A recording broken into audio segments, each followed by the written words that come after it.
After traveling through Kruger National Park and witnessing some up-close encounters with wildlife, the crew has made it to Makuya Nature Reserve, an incredibly remote area with some of the tightest trails we have ever been on, which is saying something after all these years. But those trails have led us to here, our first camp in the reserve, and the African evening light is in full display. There's a spot for 2 trucks over there that's really nice. We love national parks, being out on the fringes of the wild where there are no paved roads or signage to go here or there. And this place feels like it did maybe 100 years ago. How's that, right there? Camp right now is really like nostalgic, out of Africa feeling. Like these big, beautiful trees, crocodiles, water bucks just ran off. It's just like quintessential Africa. This region is completely wild, untethered, and we all feel small.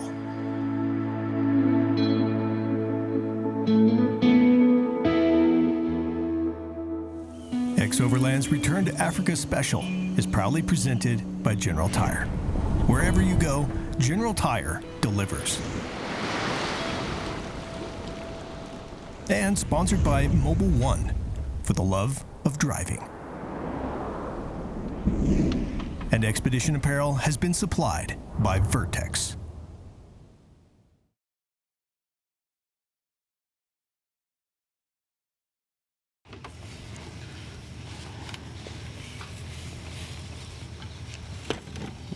Whoa. That was form. That squatting form was intense, dude. We just got 10,000 new female subscribers with that form.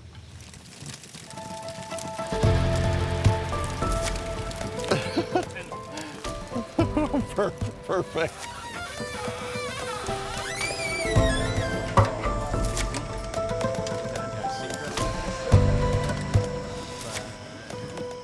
This is awesome. This is the fun part. This is the fun in it.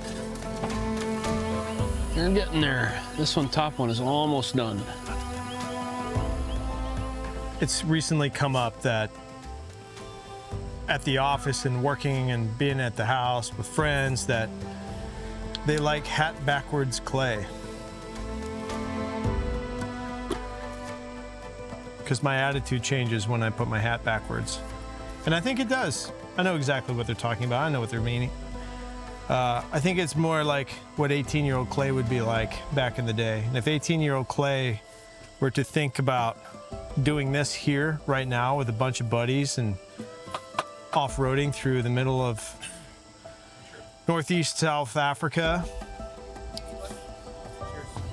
side of the river with crocodiles on the opposite end of the Kruger National Park, he would say, good job, you're doing it. So tonight I feel really, in a lot of ways, kind of nostalgic. And I'm having a lot of fun, a different kind of fun than I've had in a long time with this group of guys and in this location with these trucks. And a good beer, life's good.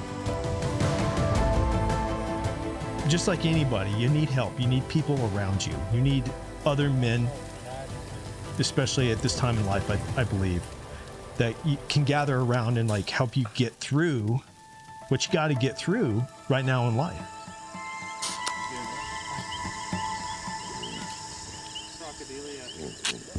I think we gotta go walk until we see those guys. Dude, so good. Cheers. Cheers, bro. Cheers, bro.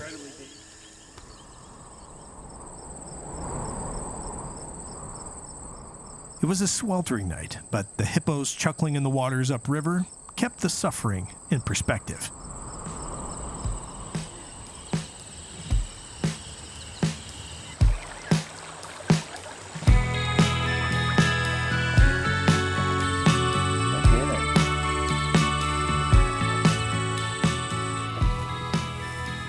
That was a sticky night. Yeah.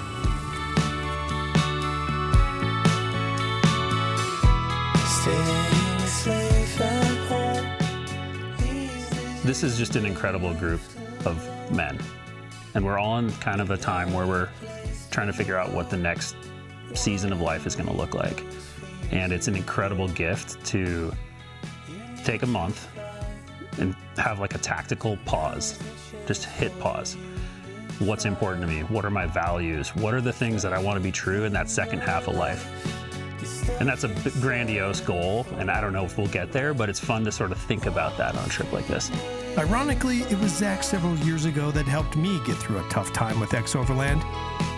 In fact, it's in part to Zach that XOVERLAND still exists. Oh my word. Dude. Okay, Okay, here we go. When we were reviewing the Big Five, I didn't realize what the Big Five was. And Clay reviewed it. And then someone said, but there's snakes. I don't do snakes. We're not going to get a rattle warning. He may not be keen on snakes, but Troy isn't afraid of taking a chance. In fact, 4 months ago, he made the decision to come to Africa, even with some big things on the line, right up until last night. Look at this. Something is attacking me here. Ouch!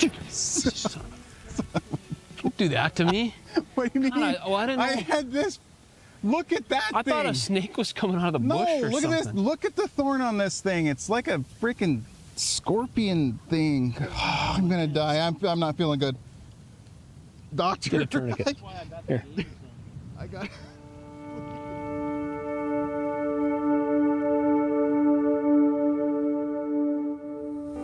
Last night, I had probably the most significant event of my life in the last 10 months. I moved my family from a town we grew up in to North Carolina. I moved my family from Montana to North Carolina. Put my dental practice on the market, and I flew back and forth from North Carolina to Montana to continue to maintain the practice until it sold. It's a long story of how we got to move to North Carolina, but last night I received confirmation that our practice fully funded and sold, and effective last night. I currently don't own my practice anymore, and John and I were talking on the way up here. I've spent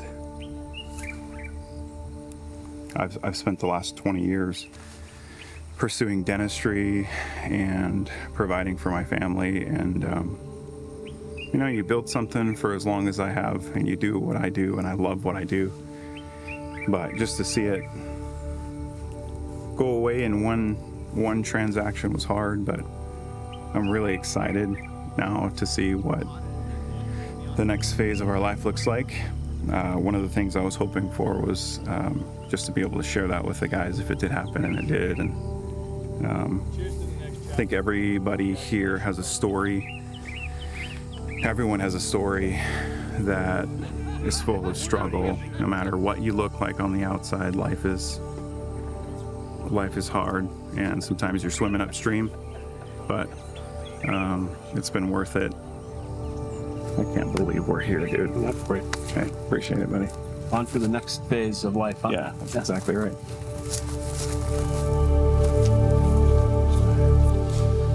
Hey, watch out for this bush on the left side here. Yeah. It's time to take down camp, but Dr. John thinks he has more important things to attend to. Haven't you ever seen the Camel Trophy films? Everybody in Camel Trophy had a mustache. If you can pull off a proper African bush mustache, you should. Hey, did you hear the hippo last night? Yeah, it was like. Yeah, you want to hear some weird sound? You should hear the dentist after some Ambien. Oh, settle down.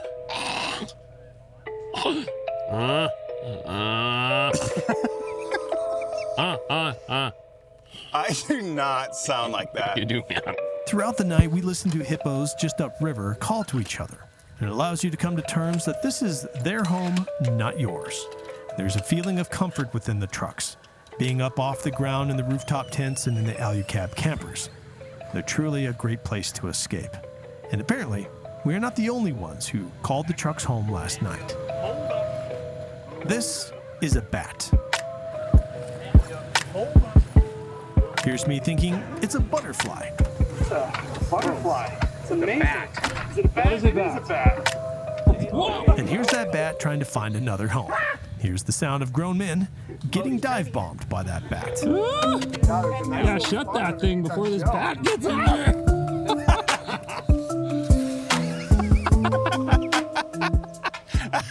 I was trying to knock that python down. Yeah, you did. Because I think it would have gone Yeah, right in there. no problem, buddy. All of us seem to be in the here and now. It's quite refreshing. Tundra is up. And thanks to a shorter travel day, everyone seems to be letting their hair down. Another tough day in Africa. At least those that still have some left. Christoff, could you, when you get a moment here, walk us through what you think today will look like? Sure thing. Today is probably the easiest drive of the lot. There's some sections it's pretty rocky, but and then it ends off with epic campsite, I would say. Awesome. Yeah, so we're just gonna take it easy today, enjoy, get to camp pretty early, I assume. We'll soak up our last night with you and enjoy the downtime. You guys see there's a baobab tree off to our left? This thing's a monster. So baobab trees obviously grow very, very old, couple thousand years each. It's called the upside down tree in most sort of native languages because it looks like it's upside down, especially when it's not green. Think of the things this tree has seen. It took root most likely when the Roman Empire was at its peak. I think a baobab's tree's purpose is to remind us of time.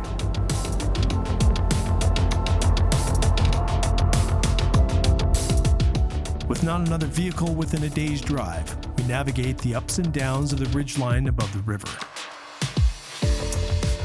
The thick brush begins to open up to a more arid landscape, and we get our first view of our campsite for the night. Christoff, in good guide fashion, has held back from tonight's camp description, but its worldview title has given us a clue. We just underestimated the massive cliff that overlooks the river below and Kruger National Park across the way. It's a fitting location for our final day in Makuya and our last night with Christoff.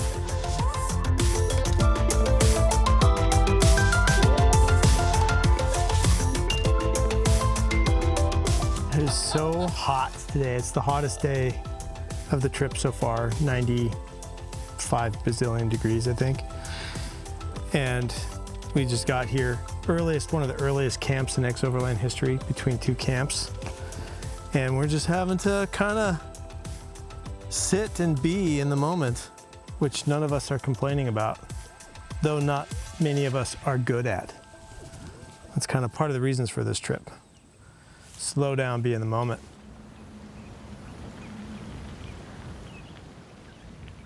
So hopefully we'll see some cooler temps tomorrow, because we're just all like no energy, just sitting here chatting is all we can do, like a bunch of monkeys on the rocks in the hills. John looks comfortable. Hey, we were having some pretty good discussion in our truck. We said if you won the lottery and it never had to work again, you're set forever, what would you do? And man, we talked for hours this morning about that. Were any of your answers what you were currently doing? Yeah, actually. I mean, some of us would go back and do the same thing, and then others said absolutely not. I'd be done. I'd find something else to do.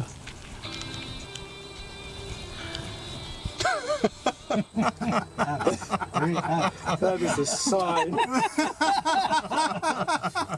That is the Top Gun anthem. Looks like you're headed back to flight school. Don't know how that happened.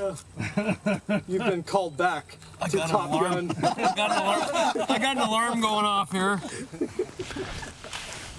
Oh, that's the good thing about being here is you're not supposed to have to do this kind of stuff, but having the satellite link has kind of been a blessing and a curse. I mean, I've checked my email a couple of times. I just need to stop that. But the world's going on, you know, like there's still things happening at home. It's hard to leave it. Maybe we're addicted to the being involved in what goes on. Yeah. I've been at the deathbed of lots of people, and they want more time, but it's not time to go and do their hopes and dreams. It's they want more time to be with somebody, and then there's an insert name. That's always what it is. Yeah. If you ask most Japanese centennials, so people that are over 100 years old, what is their ikigai?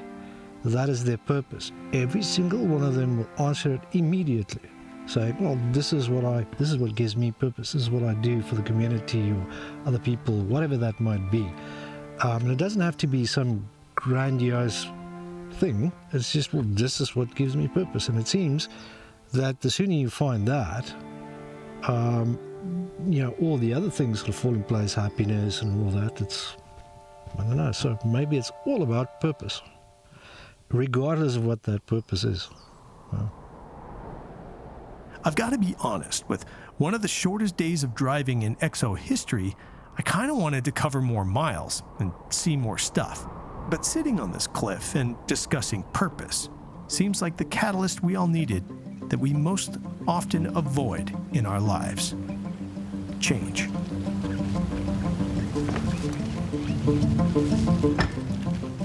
Prepare for rain. Okay. I can smell it.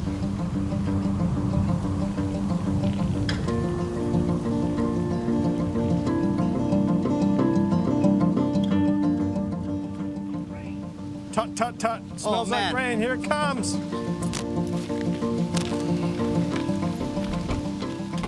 Batten the hatches, boys. Not safe for work.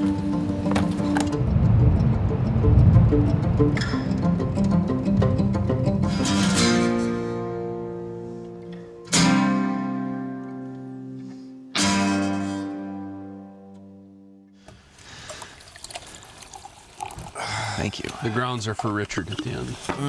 Richard loves the grounds. Appreciate it. It's our final morning with Christoff, and Ryan gleans as much last-minute wisdom before taking over as the sole navigator. Well, Christoff, we know you have to go, and you're going to be out of here way before we are, but you know the tradition. It's that time. I Sir. will do my home country.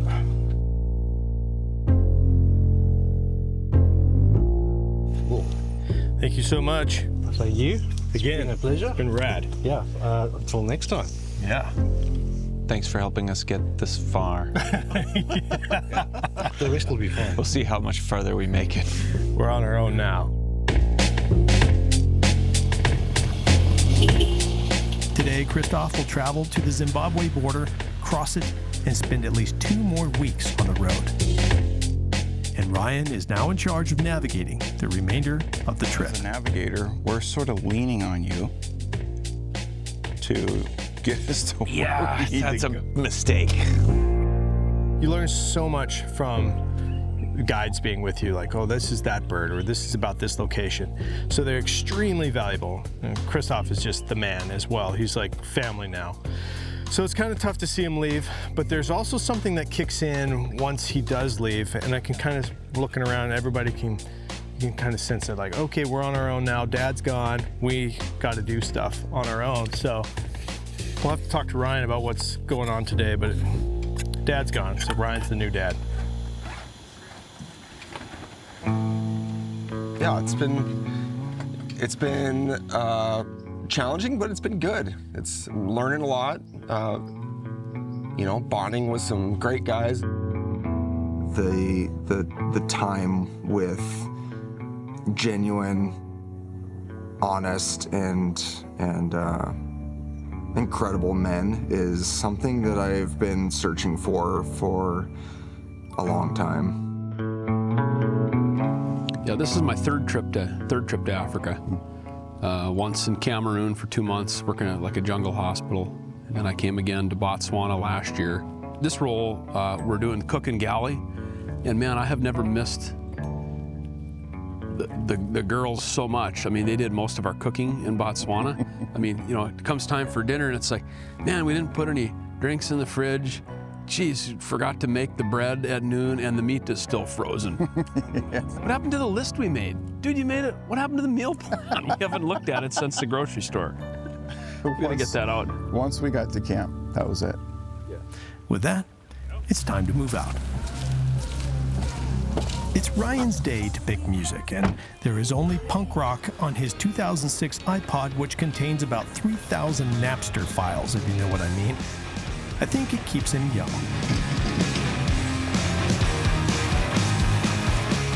Today's drive has us heading out of Makuya and back towards Kruger National Park. On our way, we'll fuel up and grab some more groceries for the next leg.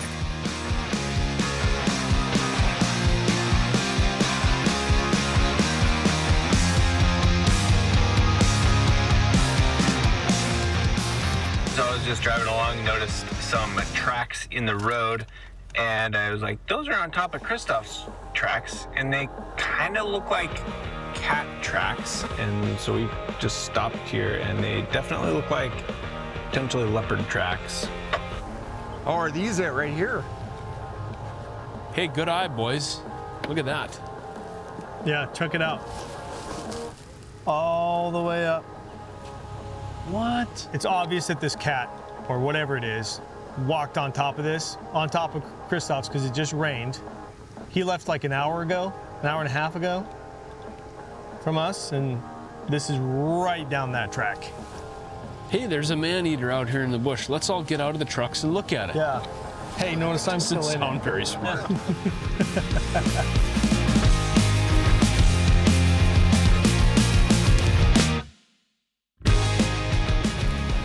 I think a lot of us are lost in thought today. There hasn't been much chatter in camp, and nothing's really being thrown around on the radio. And even if I don't know what to say, I'll buy you Couple things. A couple things going on. Ryan sent us down the wrong way, you know, and we came across a very formidable obstacle known as an electric fence in a pipe. So we went to turn around and back up, and all these new trucks have these auto sensors that if they sense something behind you, it'll apply the brake. It's a safety feature required. So now we were looking at it, and our trailer doesn't have any lights or anything. So the car doesn't think there's a trailer here. So it brakes. And then as I've been right here. Is that good? No. I noticed myself have to make a quick shift. These trucks have already been on a 2-month epic expedition. Like, they got flogged and driven hard, and we're essentially running just an extension of that last expedition. So whatever problems were starting to creep up on that trip, we may find.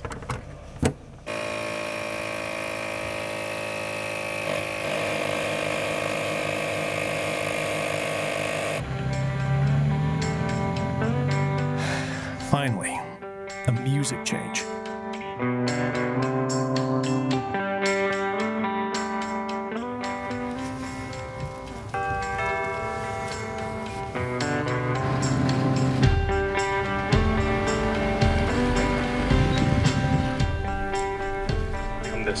Come wide. Go into here. Just hop out and look around. Look at that tree, man. That amazing? What? No way.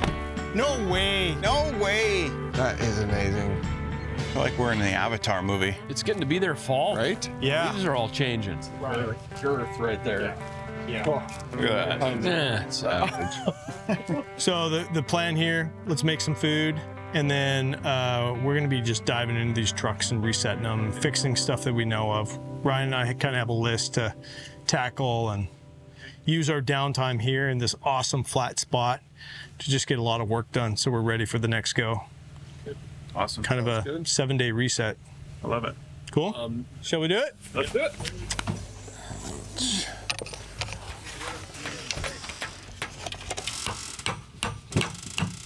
With so much to do, we decide to divide up the work.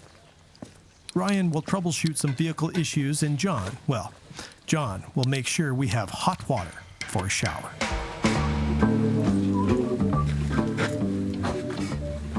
Got to troubleshoot the backup camera on the Tundra.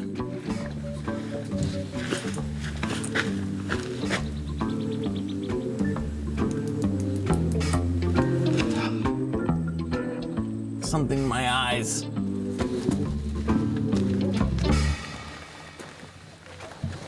So troubleshooting the trailer lights is going to be a little bit of a challenge. This is where our hot water comes from. It's an African donkey boiler. Water comes in here and the hot water comes out the top, and we're going to fire it with some wood here. I got my left turn blinker on right now, and I'm getting power on the left turn blinker.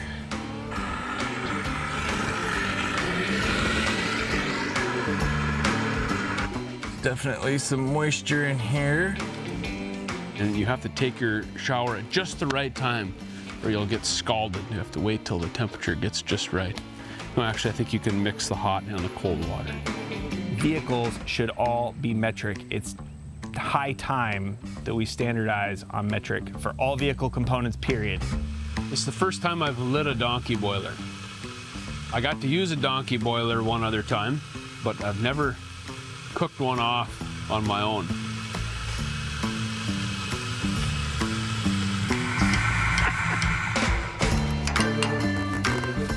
One thing leads into another thing, and then behind him is a trail of destruction. Oil cans, aren't they rad? Toyota oil cans.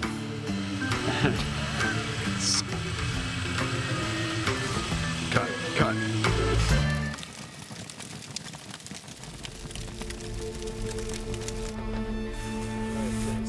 Finding pace is important in life, and I'm bad at it, but I do see its purpose. So far, our progress has been great, even as far as the map goes. We are even starting to find moments of being present. It's all going according to plan, and the next steps have been reviewed and calculated. We'll make our way to the high mountains of Lucille. However, change is about to come back around and make us question everything. Any questions? No, sir. Join us next time for part 3 of XOVERLAND's Return to Africa.